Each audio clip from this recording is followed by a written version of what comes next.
Hello, friends. This is Darren Hayes of PigskinDispatch.com. Before we take you to your favorite Sports History Network show, just want to tell you a little bit about some merch that you can pick up that represents your favorite SHN podcast. So far, there's t-shirts, coffee mugs, and even books from some of the authors that do podcasts right here on SHN. Who could buy something better than that than have the history right from the gentleman that you hear talking about it? But we also are adding things each and every day. And where's that store, may you ask? Well, it's at SportsHistoryNetwork.com. Up at the top, there is the SHN merch button. Click on that. It'll take you right to the store, and you can be representing your favorite podcast and show the world that, hey, on the swag that I'm using, it's the headquarters of sports yesteryear, Sports History Network, and my favorite podcaster, the Sports History Network store. Shop there today. Welcome to Football is Family, a podcast dedicated to the fan and fan experience. My name is Jeremy McFarland, and I want to look at the positive behind what makes football so enjoyable to watch and follow. I want to know why you are a fan of your team, of a player, or an era of football. Whether the pros, college, or high school, I want to hear and share your stories and your love for the game. If you want to be part of this podcast, please message me on Twitter at Jeremy_McFarland or on Facebook at the Football is Family Facebook page. This podcast is part of the Sports History Network, your headquarters for the yesteryear of your favorite sport. You can learn more at sportshistorynetwork.com. I'd like to welcome everybody back to the Football's Family podcast. And tonight's not going to be that long of a show. I say tonight, it's 8:40 when I'm recording. But anyway, tonight's not going to be that long of a show. But what I want to do tonight is to give love out to one of the most underrated players of all time. Being a Titans fan, again, I make no joke or I don't cover that up. It's Tennessee or bust. This year I'm feeling a lot of bust potential, but still, you love your team.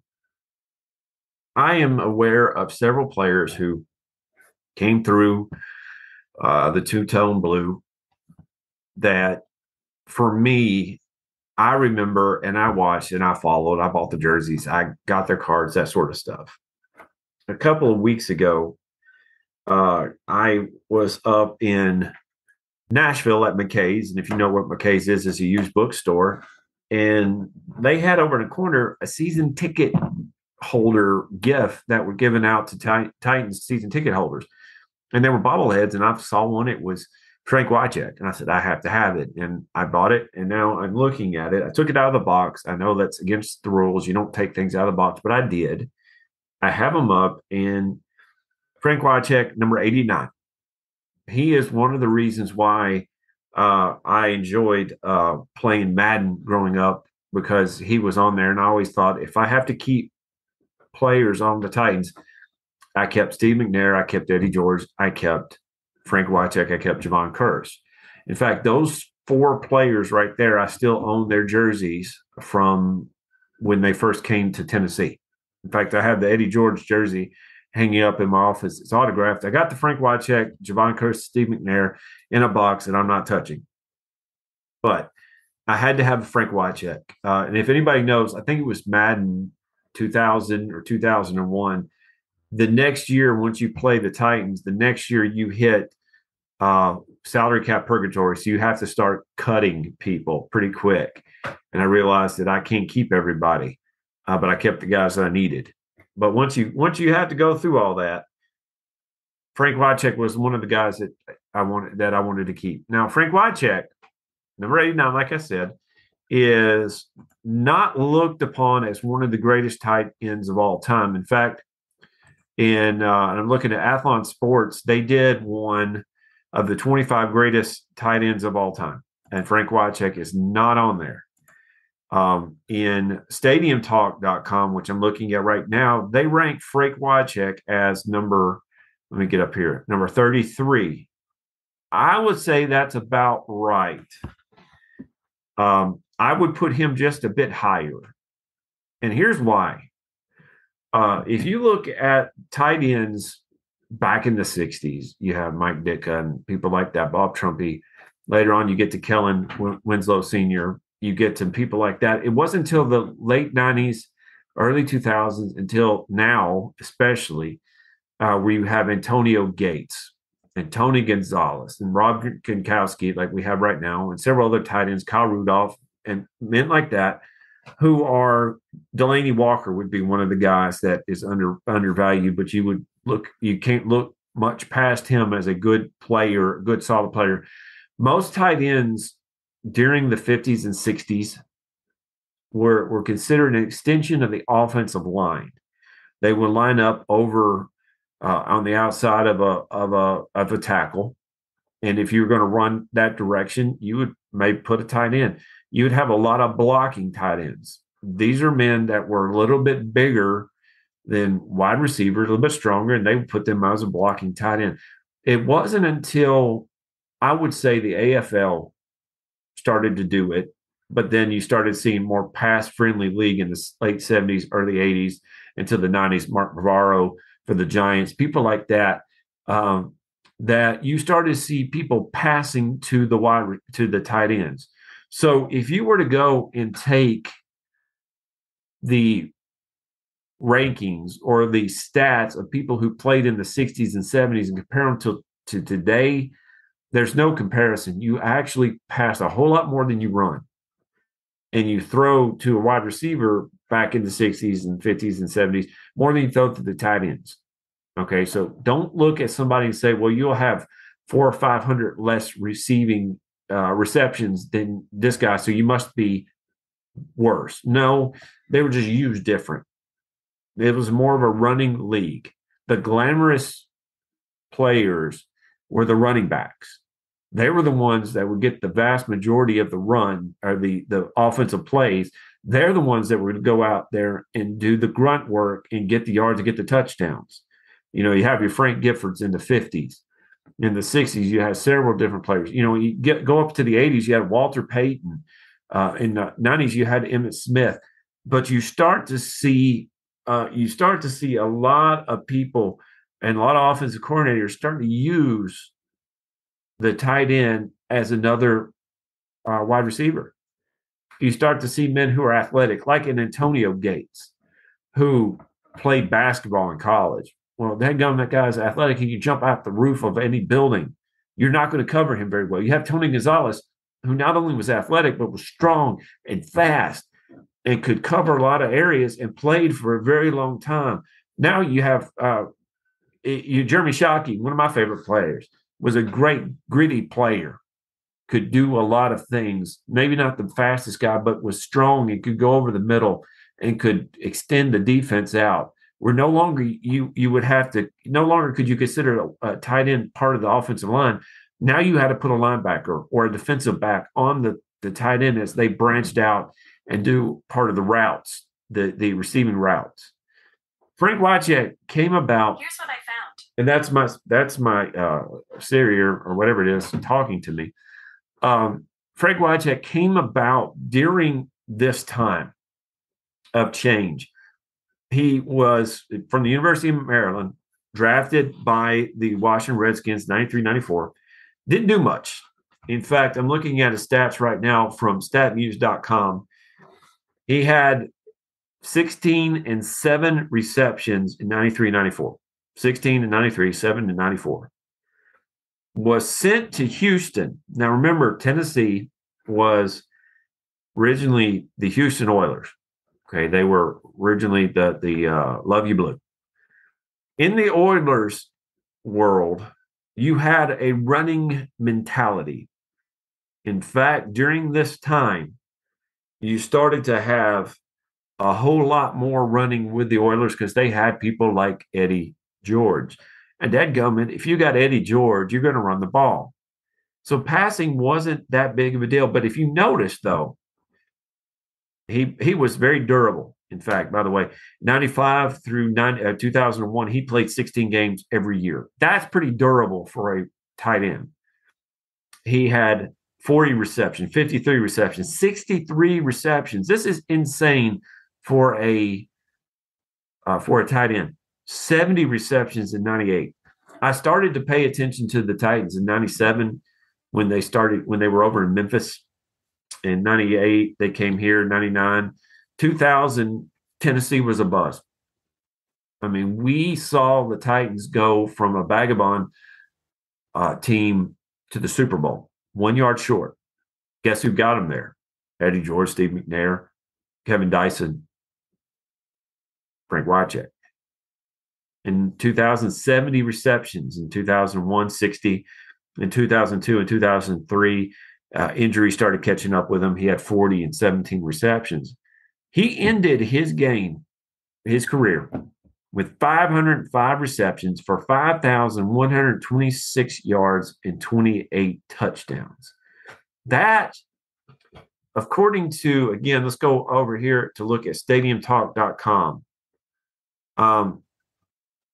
He is one of, at this time that they wrote this, he is one of just a few people in NFL history of tight ends with 500 or more receptions.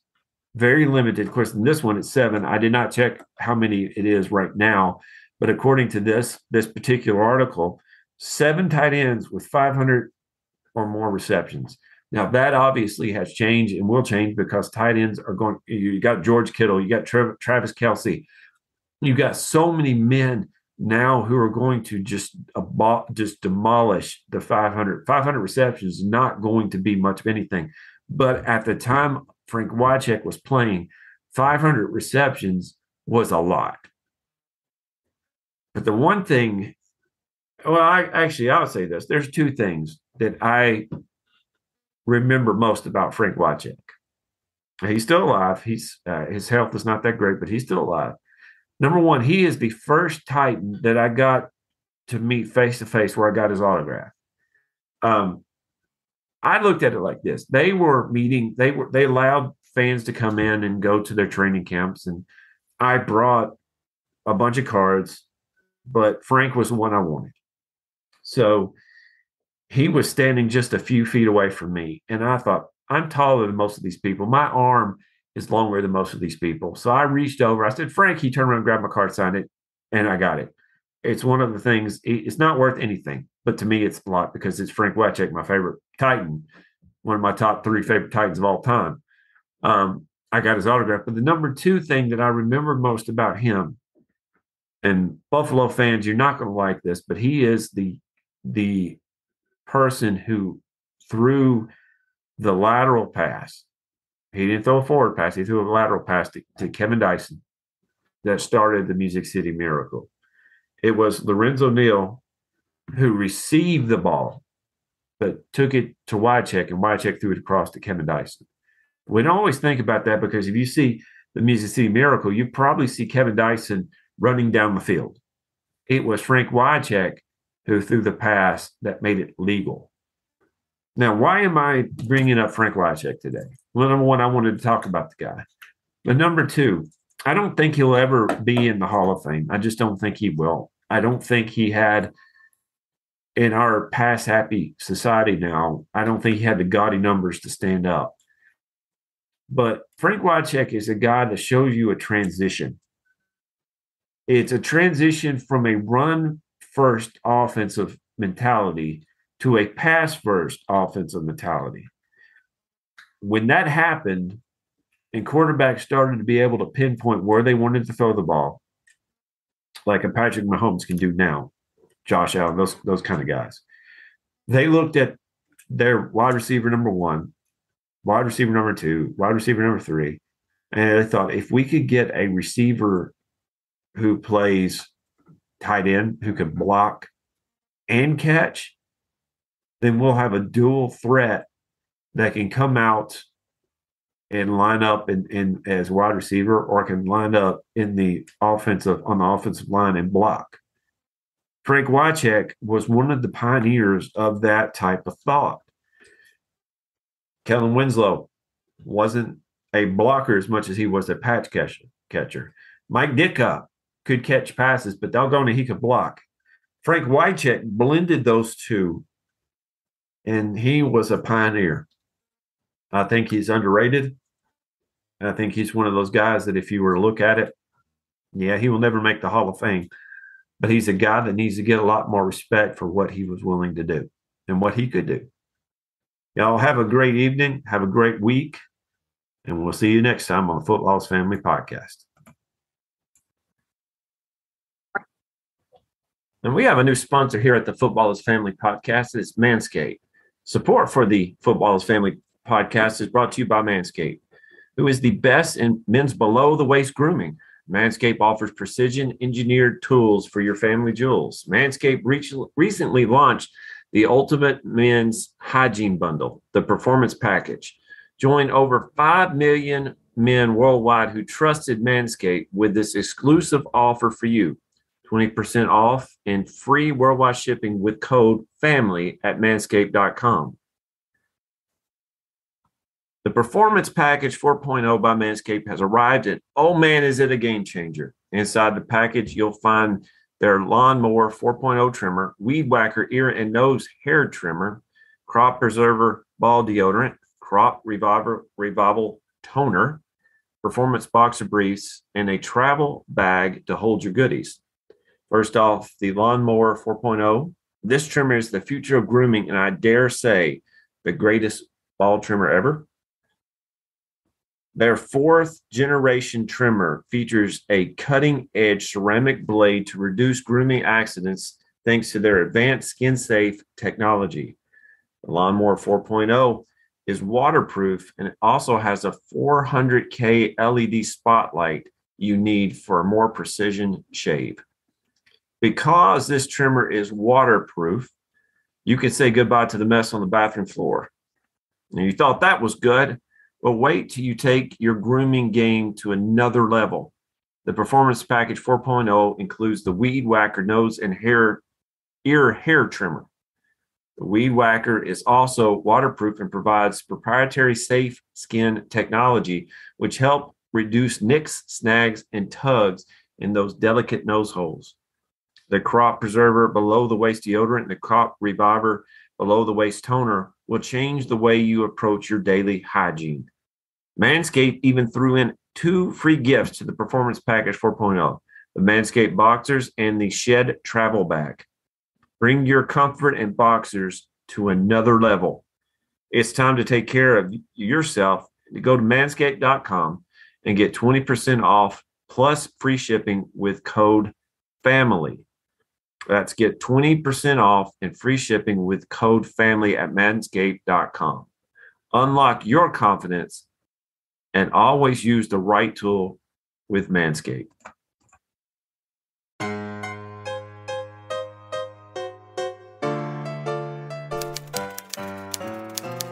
I put up my replica 1909 World Series program poster from Row 1 brand, and that's all it took for Marla to do a complete redesign of the Guardian offices, doing up the walls with tremendous prints from baseball, football, basketball, hockey, and more sports events. And every one of them can't help but trigger memories of sports yesteryear. And here's the last one. Let's put it up here by your desk. Perfect. Ah, that's a nice one. College football 1923, Navy versus Penn State. Do you remember that game, Marla? I sure do. It was October 20th, 1923. Cloudy, but a reasonable 57 degrees at the 2:30 kickoff time. Over 20,000 turned out at Beaver Field in College Station, Pennsylvania for this clash of 2 of the nation's top teams. The Nittany Lions were the underdogs, despite having won their first 3 games by a combined score of 94-0. The heavy favorites were the Midshipmen, who went on to play in the Rose Bowl after the season. Right, and the game immediately became... The entire color of the game would ultimately be dominated by Penn State's star halfback Harry Wilson, but both offenses took some time to get going for a good 22 minutes before Wilson got the crowd to their feet with an interception of Bill McKee's forward pass, returning it all the way for his first touchdown of the day. Wilson certainly was great. On the next kickoff, who would end up as returner but Harry Wilson? Wilson dodged at least a half dozen. Recall the greatest moments in sports history, or just your own personal favorites, with Row 1 brand sports paraphernalia. Don't delay. Visit today at sportshistorynetwork.com/Row1. That's ROW1 today for access to the full Row 1 catalog of gallery prints and gifts like t-shirts, long-sleeve shirts, telephone cases, coffee mugs, blankets, pillows, towels, and even shower curtains. Act today for a 15% discount off all prints with coupon code SHN15 and 20% off all other items with coupon code SHN20 at checkout. And keep your dial locked to the Sports History Network for the exciting chronicles of the 1920 sports world in Orville, Mulligan. When the gun Sports started Track, to mark the coming end of soon. the half, the score remained Penn State 14, Navy 0. The second half had barely begun when Harry Wilson and Penn State went on to work on Navy again.